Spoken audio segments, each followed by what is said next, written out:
하나님은 절대적 존재입니다.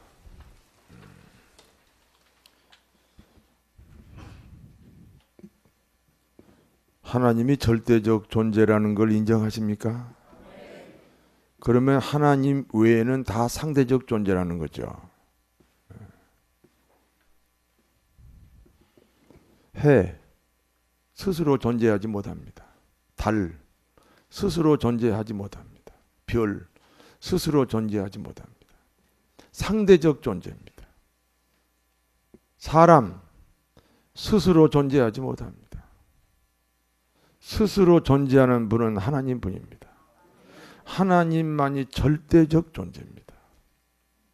그 외에 모든 피조물은 상대적 존재입니다.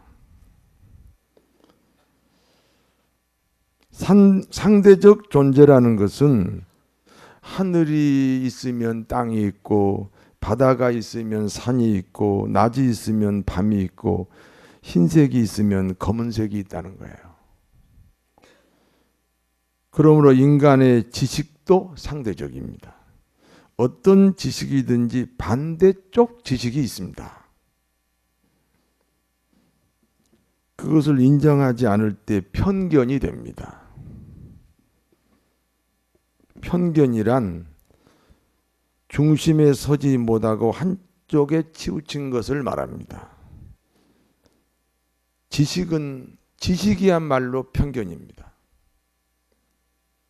그러므로 지식이 많은 사람일수록 편견이 클 수 있습니다.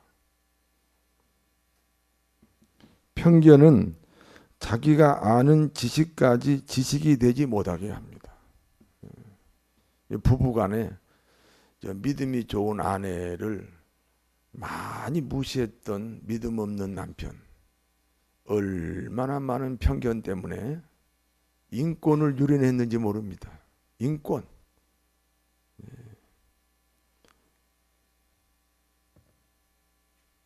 그 편견이 자기가 가진 지식까지를 무효화시켜버려요. 그러므로 지식이 많을수록 무식한 사람일 수 있습니다.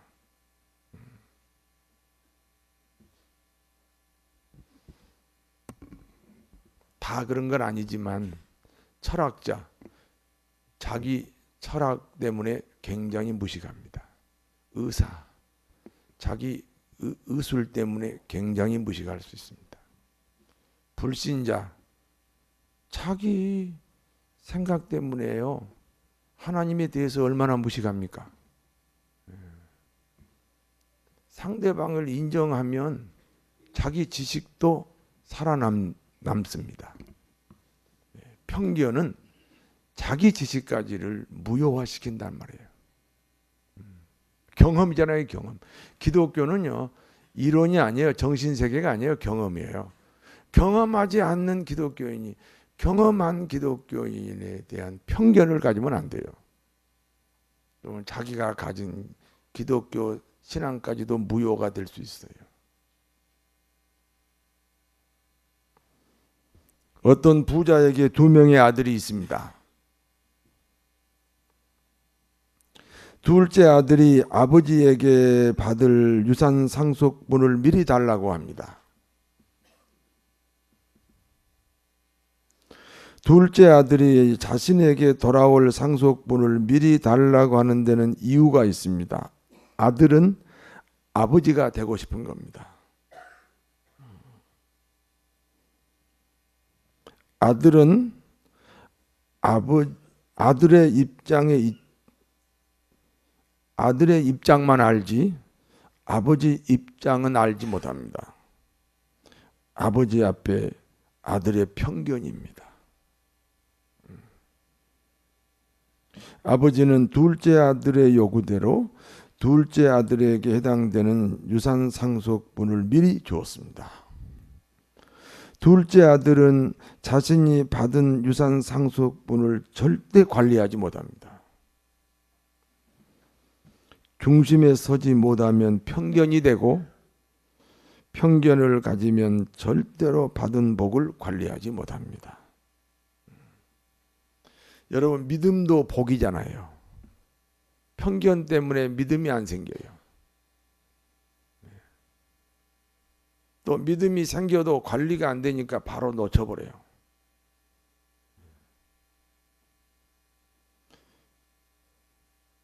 아버지는 둘째 아들이 재산을 관리하지 못한다는 것을 알고 있었습니다. 그런데 왜 상속분을 나누어 주었습니까?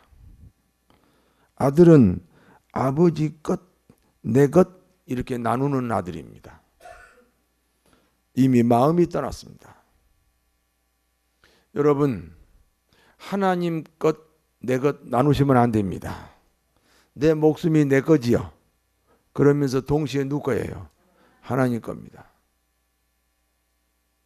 내 자녀가 내 거지요. 동시에 누구 거예요? 하나님 겁니다. 대답하기 싫어도 하시면 좋습니다. 돈이 내 거지요. 동시에 누구 거예요? 하나님 겁니다. 내 인생이 내 거지요. 동시에 누구 거예요? 하나님 겁니다. 그런데 이것을 하나님 것, 내 것 나누면 하나님을 떠난 사람입니다.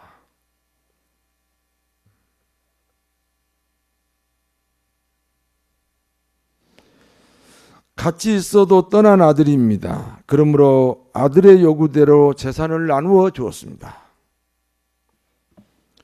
아들은 아버지로부터 받은 재산을 가지고 먼 나라로 갔습니다. 아버지하고 자신이 연결될 수 없는 곳으로 갔습니다. 간섭받지 않겠다는 겁니다. 그런데 그곳에서 허랑방탕한 세월을 보냈습니다. 가진 재산을 모두 탕진하고 말았습니다. 둘째 아들이 사는 곳에 흉년이 들었습니다.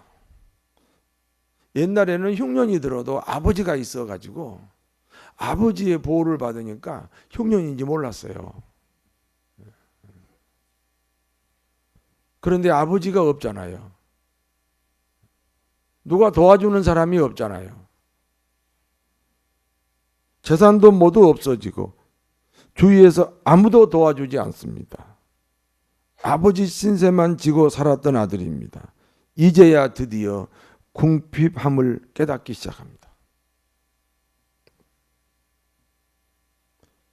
먹고 살아야 되니까, 굶어 죽으면 안 되니까 돼지 치는 일을 하게 되었습니다.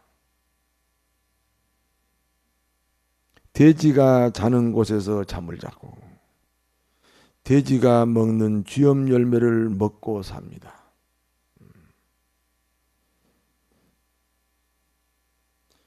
이스라엘 나라에서는 짐승 중에 가장 천한 짐승이 돼지입니다. 돼지고기가 성전에 들어오면 절대로 안 됩니다. 옛날에 로마가 예루살렘 성전을 파괴하기 위해서 돼지 머리를 성전에 갖다 놨어요. 성전 건물은 파괴 안 됐지만 돼지 머리가 그 비싼 거 이렇게 살짝 웃는 거 그걸 강대상에 갖다 놨어요. 그래서 이스라엘 백성들 입장에서는 성전이 파괴됐다 이렇게 생각한 거예요. 그만큼 돼지가 혐오 짐승이에요. 짐승 중에 가장 천한 짐승이다. 그런 뜻으로 이 둘째 아들이 돼지치기가 됐고 돼지가 자는 곳에서 자고 돼지가 먹는 곳에서 먹었습니다. 돼지와 동급입니다. 돼지와 같은 동급으로 추락한 겁니다. 여러분, 인생이 추락하는 게 그 한순간이더라고요. 전직 대통령이 그냥 추락하니까 감옥에 있어요. 하나님이 세우셔야 됩니다. 사람이 추락하면 한순간에 땅바닥에 나뒹굴게 돼요.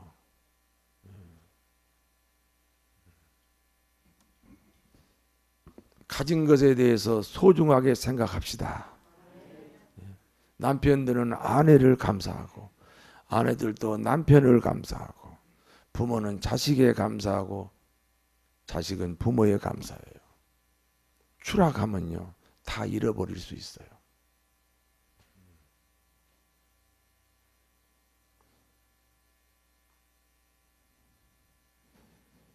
이 둘째 아들은 아버지를 떠난 후 돼지와 같은 등급으로 추락했습니다.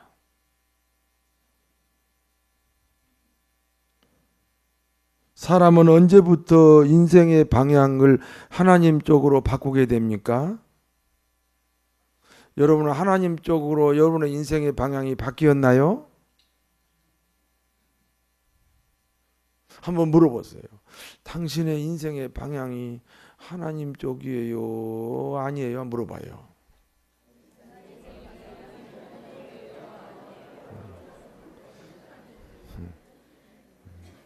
말하기 싫은 사람은 말하기 싫을수록 하나님 쪽이 아닐 수 있어요.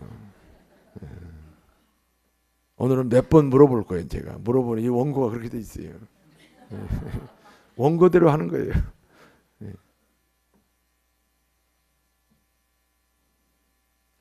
마음이 가난해질 때입니다.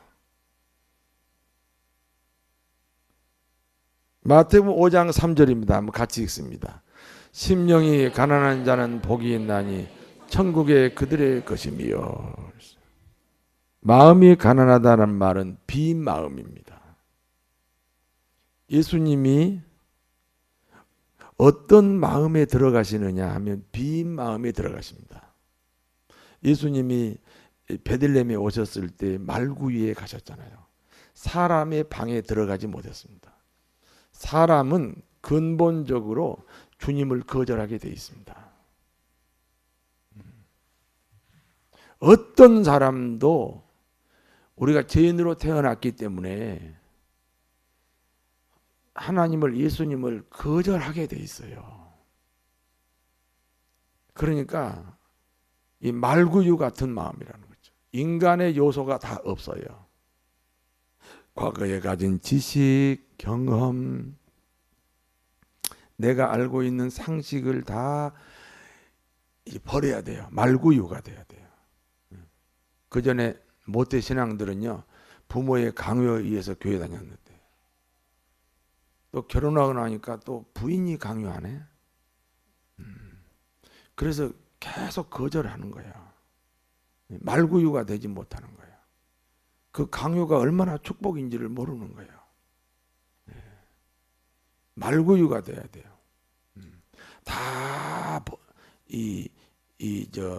버려야 돼요. 빈 마음. 가난하다 이 말은 부러진 마음이라는 것입니다. 마음이 부러지는 거예요. 과거의 경험이 부러지는 거예요. 그 경험을 버리라는 게 아니에요. 부러지라는 거예요. 내가 가진 철학, 내가 가진 소신, 이걸 버리라는 게 아니라 그걸 부러지라는, 하나님 앞에 부러뜨리라는 거예요. 내가 좋아하는 취미, 그걸 버리라는 게 아니에요. 그걸 부러뜨리라는 거예요.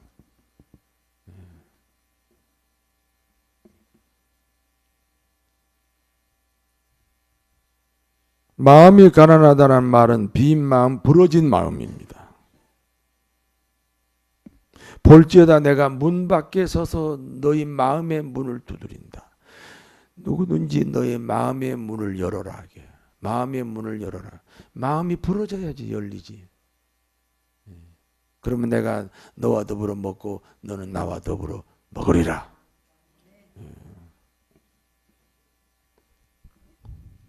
둘째 아들은 낮고 또 낮은 신분이 되었습니다. 가난한 마음입니다. 가난한 마음이에요. 저는 제가 경험한 거예요. 저는 어려서부터 할머니 손잡고 교회 다녔는데도 예수님을 안 믿었어요. 교회를 다녔어요. 다녀도 안 믿었어요. 난 믿는다고 착각했어요. 근데 어느 날 환경을 통해서 내가 가난해질 때가 있었어요. 마음이 부러질 때가 있었어요. 근데 그때 주님이 오셨어요.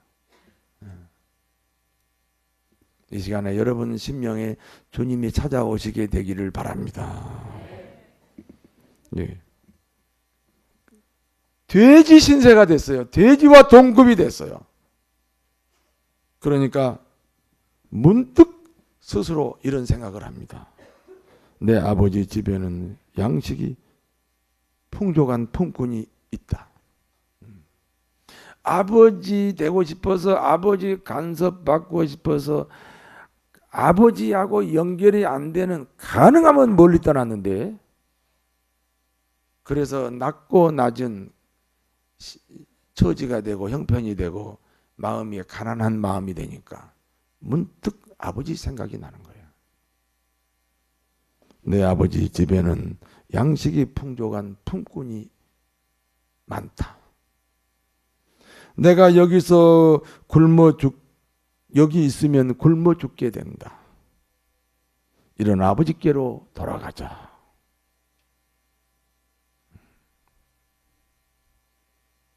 그래도 여유가 있으면 이 마음이 안 생겨요. 탕자처럼, 둘째 아들처럼 다 망해가지고 돌아가지 말고 모든 걸 소유한 상태에서 주님께 돌아오시게 되기를 진심으로 바랍니다.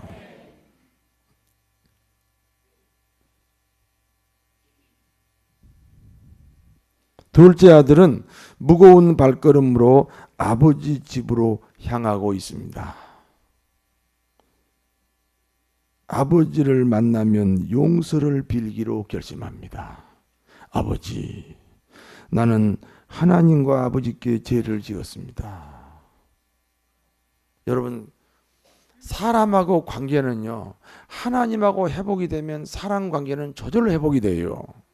이 둘째 아들이 왜 아버지를 떠났느냐? 원래 하나님하고 문제가 생긴 거예요. 아버지, 나는 하나님과 아버지께 죄를 지었습니다. 아버지, 나는 아버지 아들 될 자격이 없습니다. 나를 품꾼의 한 사람으로 받아주옵소서.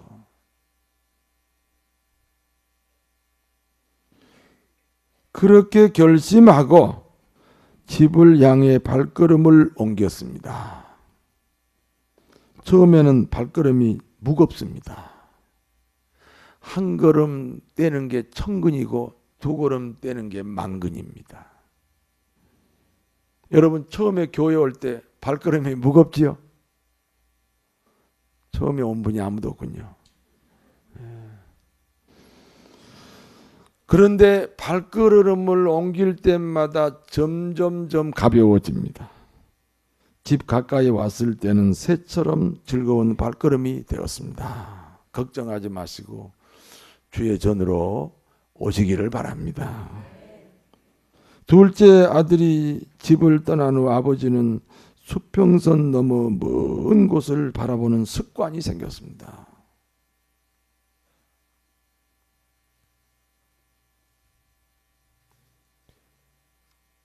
문풍지만 울려도 아들이 오나 벌떡 일어납니다. 돌멩이만 굴러다녀도 아들인가 하고 뛰어나갑니다.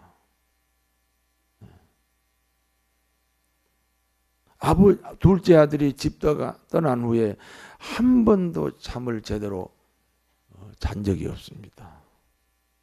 아들 생각뿐입니다.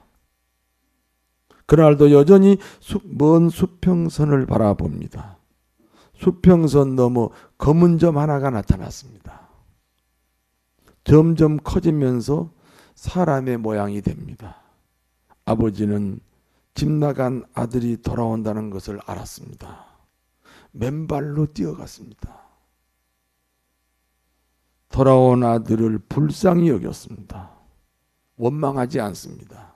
미워하지 않습니다. 불쌍히 여겼습니다. 달려가 목을 안고 입을 맞추었습니다. 아들이 아버지에게 말합니다. 아버지, 저는 아들 될 자격이 없습니다.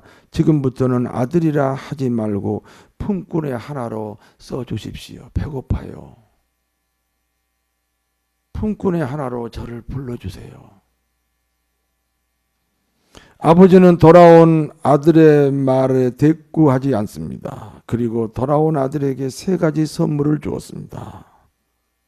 첫 번째 선물은 가장 좋은 옷으로 입혀 주었습니다.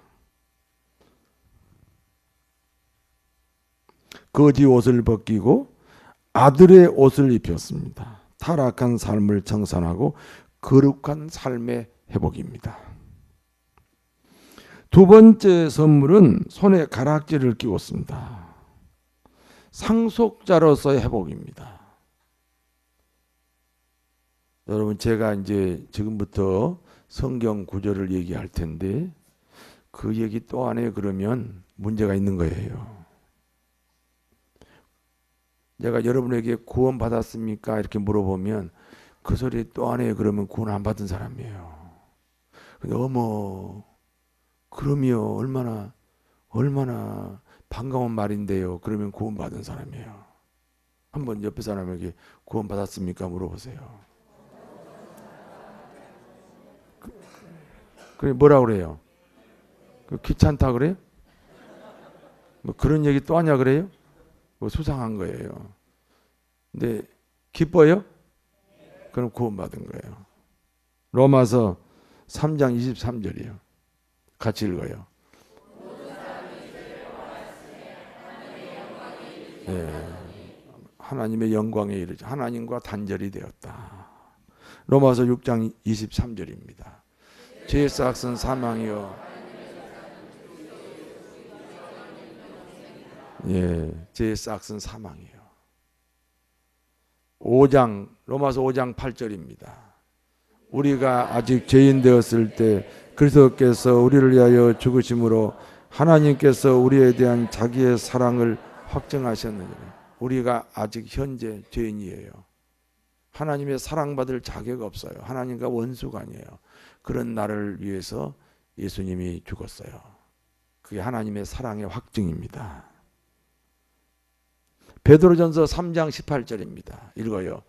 그리스도께서 단번에 죄를 위하여 죽으사 불의한 자를 대신하였으니 이는 우리를 하나님 앞으로 인도하려 하심이라.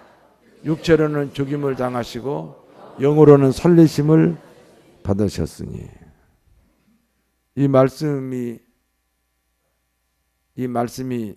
내 말씀입니까? 요한복음 1장 12절입니다. 영접하는 자 곧 그 이름을 믿는 자들에게는 하나님의 자녀가 되는 권세를. 예수님을 영접하는 거예요. 십자가와 부활이 내 것이 되는 거예요. 영접했어요. 주님이 내 안에 계셔요. 주님이 죽으신 죽음이 내 죽음 돼서 내 죄값이 치러지고 주님의 부활이 내 것이 돼서 내가 영생 얻는 거예요. 할렐루야. 요한복음 5장 24절입니다. 내가 진실로 너희에게 이르노니 내 말을 듣고 나 보내신 이를 믿는 자는 영생을 얻었고 심판에 이르지 아니하나니 사망에서 생명으로 옮겼느니라. 영생을 얻었어요. 과거 완료입니다. 심판에 이르지 아니합니다. 미래입니다. 사망에서 생명으로 옮겼어요. 지금 현재 생명 가운데 있습니다. 에베소서 2장 8절입니다. 너희는 그 은혜를 인하여 믿음으로 말미암아 구원을 받았으니 이것이 너희에게 난 것이 아니요 하나님의 선물이라. 자, 한번 따라하세요. 나는 예수님을 믿습니다. 근데 이렇게 믿는 이 믿음이 네 생각이 아니고 네 이성이 아니고 하나님이 준 선물이에요. 그게 성령의 역사라는 거예요. 예. 여기까지 제가 쭉 읽으라 그랬을 때 기분이 좋아요, 나빠요? 예. 그 전에 다 들어봤는데 또 하는 거예요? 예. 내 상태를 진단하시라고. 이 시간에 예수님이 그 안에 들어가셔서 구원의 역사를 이루시기를 바랍니다.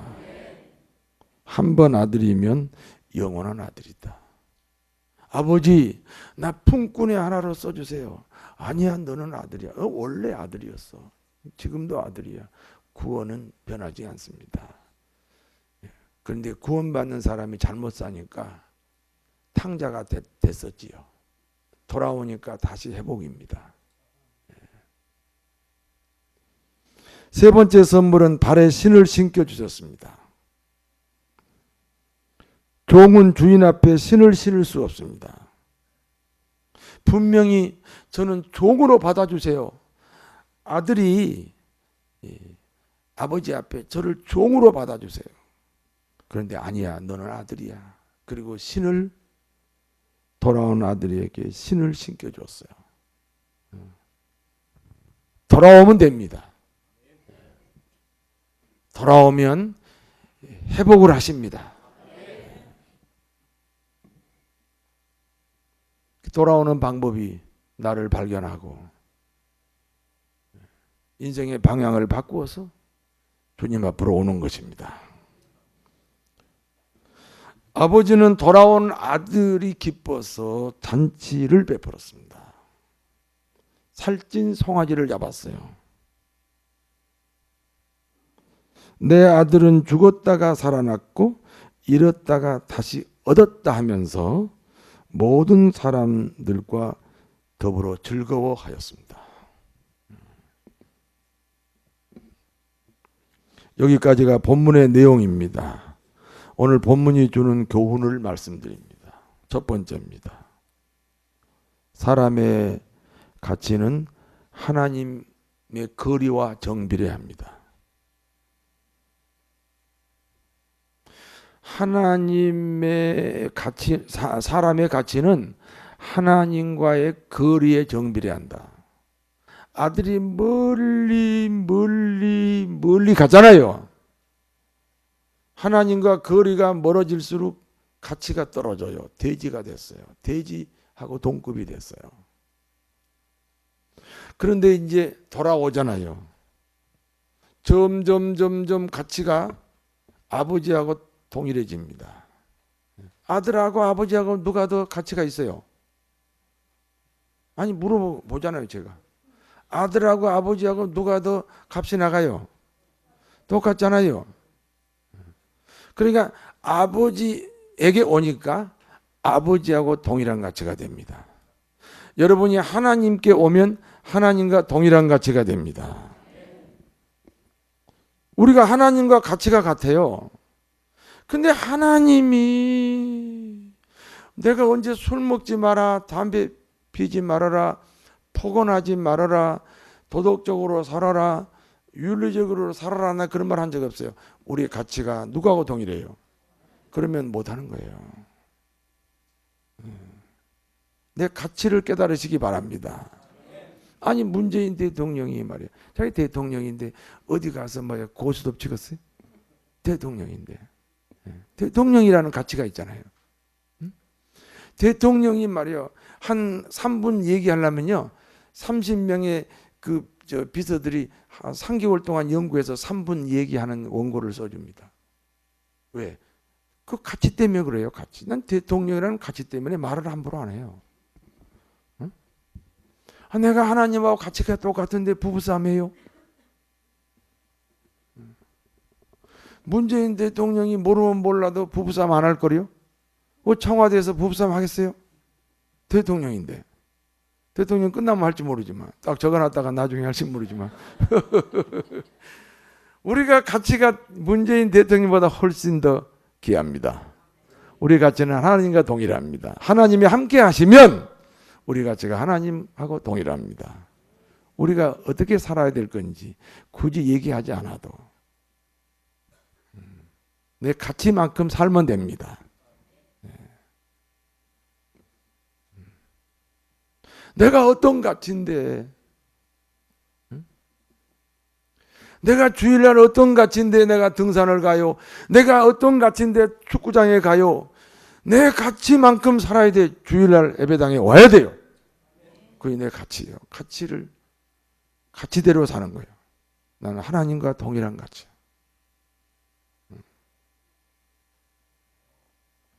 어떻게 찬송이 거부감이 와요? 아니 불교 신자입니까? 찬송이 즐거워야지. 내 가치를 내가 인정하는 거예요.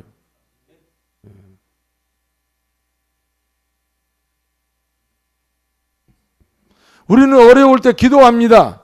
왜요? 그것이 내가 하나님과 동일한 가치라는 뜻입니다. 우리 말씀을 사랑합니다.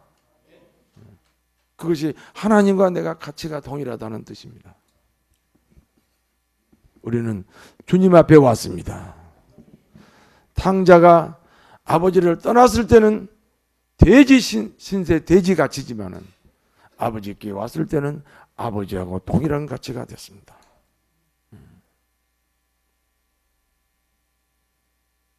아니 무슨 저 쓰레기를 길거리다가 버리지 말라고 그래서 안 버립니까? 내 가치가 쓰레기를 못 버리는 가치인데.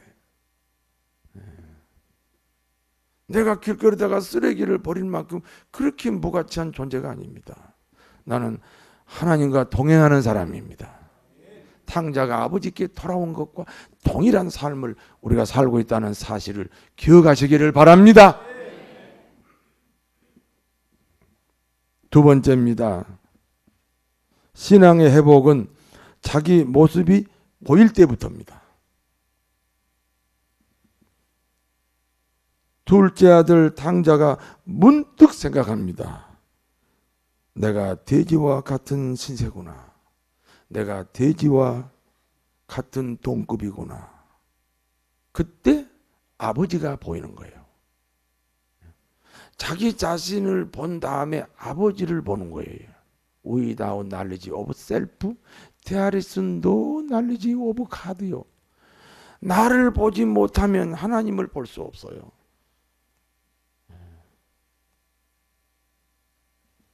내가 보였어요. 내가 돼지구나. 내가 돼지 신세구나. 그때 아버지가 보였어요. 문득 아버지가 생각이 났어요. 돌아가자. 아버지께로 돌아가자. 내가 보이니까 아버지가 보여요. 내가 보이니까 하나님이 보입니다. 돌아가자. 아버지께로 돌아왔습니다. 아버지는 아들이 어디서 무엇을 하고 있었는지 이미 알고 있습니다.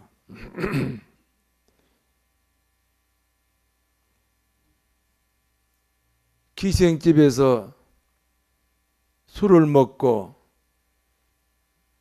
도박을 하고 온갖 세상의 범죄를 다 저지른 거 알고 있었습니다. 아들이 떠난 날부터 잠을 이루지 못했습니다. 아버지는 군대도 있고 권력도 있습니다. 여기서 아버지는 하나님을 상징합니다. 군대를 동원해서라도 천군 천사를 동원해서라도 꽁꽁 묶어서 데려올 수 있습니다. 그러나 아버지는 기다리기만 했습니다. 꽁꽁 묶어서 데려오면 온 게 아닙니다.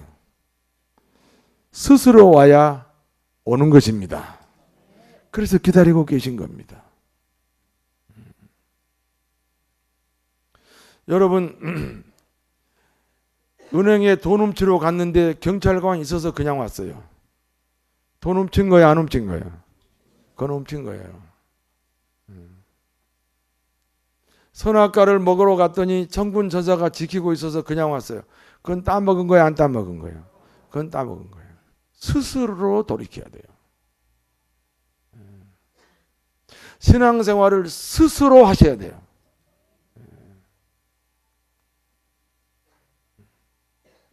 누가 내 인생을 책임지지 못해요. 스스로 결정하고 돌아와야 돼요.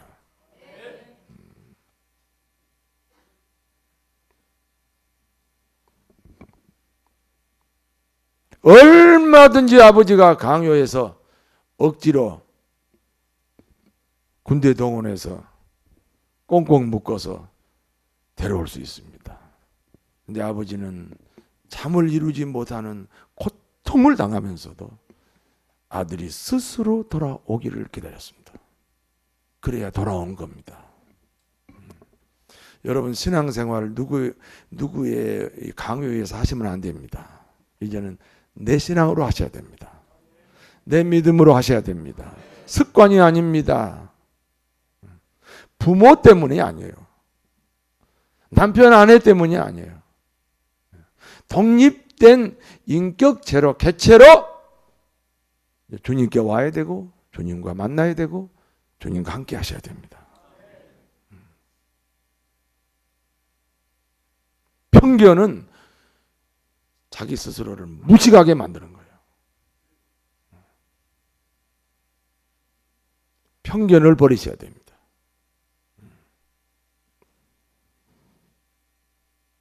교회란 어떤 곳입니까? 돌아온 아들 탕자들이 모이는 곳입니다. 교회에 모이는 사람들이 대단한 사람들이 아닙니다. 탕자들이 모이는 곳입니다.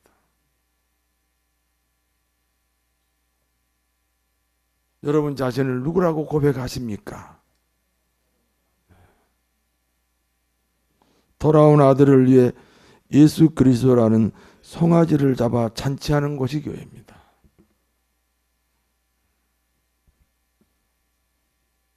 예수 그리스도 보혈이 이 교회 안에 철철철 넘쳐야 됩니다. 그래서 탕자가 아들이 되는 겁니다. 아니다, 너는 아들이다. 고운 옷을 입혀주고 손에 가락지를 끼워주고 새신을 신겨주시는 시간이 바로 이 시간입니다. 이게 잔치입니다. 잔치 벌렸네. 무슨 잔치 벌렸나. 잔치 벌렸네. 송아지 잔치 벌렸네. 예수 보혈의 강물이 철철철 넘치는 잔치가 벌어졌네. 찬송하지 않을 수 없고 기도하지 않을 수 없고 아멘하지 않을 수 없고 예배하지 않을 수 없고 순종하지 않을 수 없고 인생의 방향을 돌이키지 않을 수 없습니다. 편견을 버려야 됩니다. 편견 때문에 신앙이 주님을 만나지를 못해요. 특별히 종교적 편견 버리셔야 됩니다.